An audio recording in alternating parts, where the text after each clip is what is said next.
आज हम फिर से एक पूरा दिन बिताने वाले हैं अपने गांव वाले घर में। हेलो जी, वेलकम टू कोनी का मिनी ब्लॉग। तो जी पिताजी और मैं चल दिए हैं गांव की तरफ। मम्मी ऑलरेडी जा चुकी है। आज है दादाजी का श्राद्ध। हाँ, श्राद्ध पक्ष में भी था, उस दिन भी ब्लॉग किया था। आज है तिथि श्राद्ध, यानी कि उनकी डेथ एनिवर्सरी हिंदू कैलेंडर की तिथि के अकॉर्डिंग। तो यहाँ पे श्राद्ध हो रहा है और चाची घास सुखा रही है और छोटी चाची की हथेली में ना एक कांटा चुभ गया है। तो यहाँ पे निकालने की कोशिश मैंने की, मुझसे हुआ नहीं तो मम्मी ने निकाल दिया। ये जो महीना है असोस का, ये बहुत बिजी महीना होता है। इस महीने में ना घास काटते हैं, सुखाते हैं ताकि ठंडियों में काम आए। इस वजह से कांटे चुभ जाते हैं। मेरे हाथ में भी चुभ गया, मैंने तो घास नहीं काटा। फिर भी मैं बेवकूफ, मुझे उंगली में दर्द हो रहा है बट मुझे पता नहीं कि ये क्यों हो रहा है। मम्मी ने निकाला। उसके बाद चाची ना बाहर अपनी गाय को लेके आ गई और गाय को देखते ही मैंने कहा मैं जाती हूँ उनके पास। और यार ये तो मुझे मुंह ही नहीं लगा रही थी, बट मैं भी हूँ हट्टी। तो मैं थोड़े से पत्ते लेके गई। मैंने कहा पहले छोटे वाले के साथ फ्रेंडली होते हैं, बच्चे के साथ दोस्ती होगी तो मम्मी से तो हो ही जाएगी। ये डर रहा था एक्चुअली, इसकी भी गलती नहीं है। मेरा चेहरा थोड़ा खड़ूस टाइप दिखता है तो इस वजह से डर रहा था, बट अभी ये फ्रेंडली हो गया है मेरे साथ। कुछ देर में इसके साथ बैठी। ये दो भाई साहब भी नींद निकाल रहे हैं, रात को पता नहीं कहाँ ही गए थे। उसके बाद मैंने कहा चलो यार देखते हैं कि चाची ने क्या क्या उगा रखा है खेतों में। बैगन थे, बहुत सारे फूल खिले हैं। हमारे यहाँ ना दिवाली वाइब इन्हीं फूलों से आती है, इसकी खुशबू आती है। मतलब मुझे ना ऐसा लगता है दिवाली आने लगी है। खेत में ककड़ी हुई थी, तुरई हुई थी और सब जगह हरा हरा हरा हरा ही हो रहा है। अब घर पे ज्यादा लोग हैं नहीं, चाचा चाची लोग रहते हैं और शांति रहती है काफी। तो जब हम यहाँ पे आए तो मम्मी थोड़ी इमोशनल हो गई और अपनी पुरानी बातों को याद करने लगी।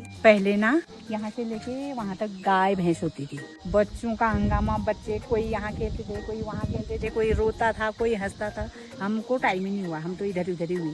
कभी घास काटते, यहाँ से पुंगराऊ जाते थे। पुंगराऊ उधर गई। कहाँ टाइम, हमको घर आने का ही नहीं हुआ टाइम। लोग आएंगे जाएंगे, निमंत्रण भी करते थे। अब देख सुनसान, ना एक बच्चा ना कोई। यार कजिन्स को तो मैं भी मिस करती हूँ। वो बहुत ज्यादा गाय भैंस दादा दादी वाला एरा हमने देखा नहीं, तो मुझे उसका तो कुछ है नहीं एक्सपीरियंस। बट हाँ, बचपन के दिन याद जरूर आते हैं। श्राद्ध हो गया, सब लोग गए पूजा करने और सच्ची कहूँ अब तक भूख बहुत लग गई थी। तो फिर मेरे को ना थोड़ी बेचैनी होने लग गई थी। पंडित जी को प्रणाम किया, चाचा जी को प्रणाम किया और अब बारी थी खाना खाने की। उससे पहले ना मम्मी पापा की क्यूट सी पिक्चर मैंने घर के सामने क्लिक कर ली। फिर चाचा जी, पिताजी, पंडित जी सबने खाना खाया। चाची मम्मी लोग ने भी खाया क्योंकि इनका सुबह से फास्ट था। और अब हमारी बारी थी और यहाँ पे चाची से डिबेट चल रही थी कि चाची आपने कहा था सब्जी में मूली नहीं है, बट है। मतलब कैसे बिना मम्मियों को होता है कि बच्चों को खिलाओ। खैर इतने बड़े कटोरे में खीर भी दे दी, बड़ी मुश्किल से मैंने खत्म की। उसके बाद एक पूरी मैंने खिलाई बड़ी गैया को भी, इनसे भी दोस्ती हो गई। उसके बाद थी बारी बर्तन धोने की। आज ना ज्यादा लोगों को इन्वाइट नहीं किया था तो इस वजह से ज्यादा बर्तन थे नहीं। तो जब तक चाची लोग अंदर का काम निपटा रहे थे मैंने थोड़े से बर्तन धुल दिए।